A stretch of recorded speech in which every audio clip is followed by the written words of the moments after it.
மரமும் வேப்ப மரமும் ஒன்றாக இணைந்த ஒரு இடத்தில் சில ஆலயங்களில் இந்த 2 மரங்களும் இணைந்திருக்கும்.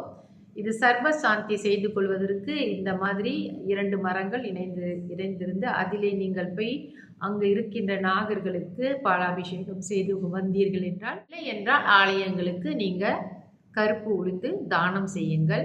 அதுவும் மிக நன்மை. சிலர் அதனால தான் வடை பச்சனமாக செய்து வடையை வரவங்களுக்கு கொடுப்பாங்க. அதுவும் ஒரு நல்ல விஷயந்தான், மற்றவங்களுக்கு நம்ம உணவளிப்பது.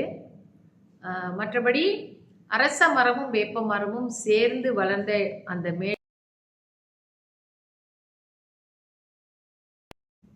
அனைவருக்கும் என் இனிய காலை வணக்கங்கள். என்னுடைய பதிவுகளை தொடர்ந்து கேட்டு வரும் அனைவருக்கும் என்னுடைய மனமார்ந்த நன்றிகளை தெரிவித்துக் கொள்கிறேன். இன்றைய பஞ்சாங்கம் பார்ப்போம். இன்றைய தேதி 25ஆம் தேதி 11ஆம் மாதம் 2025 செவ்வாய்க்கிழமை, தமிழ் மாதம் கார்த்திகை. இன்றைய சூரிய உதயம் 7:05க்கு, சூரிய அஸ்தமனம் 6:54க்கு. இன்றைய திதி வளர்பிறை பஞ்சமி. வளர்பிறை பஞ்சமி திதி முடியும் நேரம் ஆங்கில தேதி முறைப்படி 26ஆம் தேதி அதிகாலை 1:27க்கு முடிவடைந்து சஷ்டி ஆரம்பமாகும். இன்றைய நட்சத்திரம் உத்திராடம். உத்திராடம் நட்சத்திரம் முடியும் நேரம் ஆங்கில தேதியின் முறைப்படி 26ஆம் தேதி 2:27 அதிகாலையில் முடிவடைந்து திருவோணம் ஆரம்பமாகும். இன்றைய யோகம் சித்த யோகம். நல்ல நேரம் காலை 9:03 10:02 வரை. அதன் பிறகு மாலை வேளையில் 5:26 6:55 வரை. ராகு கால நேரம் மதியம் 3:57 மாலை 5:26 வரை. யமகண்ட நேரம் காலை 10:02 11:31 வரை. கூலிகன் மதியம் 1:02 2:28 வரை. சந்திராஷ்டம ராசி ரிஷபராசி அன்பர்களுக்கு இன்று சந்திராசமம். இவர்களுக்கு இன்று காலை 6:57க்கு சந்திராசமம் முடிவடைந்து அதே வேளையில் மிதுன ராசி அன்பர்களுக்கு சந்திராசமம் ஆரம்பமாகும். இன்றைய ராசி பலன் பார்ப்போம். மேஷ ராசிக்கு சுகம், ரிஷப ராசிக்கு பக்தி, மிதுன ராசிக்கு ஓய்வு, கடக ராசிக்கு பரிவு, சிம்ம ராசிக்கு பாசம், கன்னி ராசிக்கு நட்பு, துலாம் ராசிக்கு நன்மை, விருச்சக ராசிக்கு செலவு, தனுசு ராசிக்கு ஆதரவு, மகர ராசிக்கு வெற்றி, கும்பராசிக்கு போட்டி, மீன ராசிக்கு பொறாமை. இன்று நம்ம பரிகார வகையிலே ராகு பகவானுக்கு பார்ப்போம்.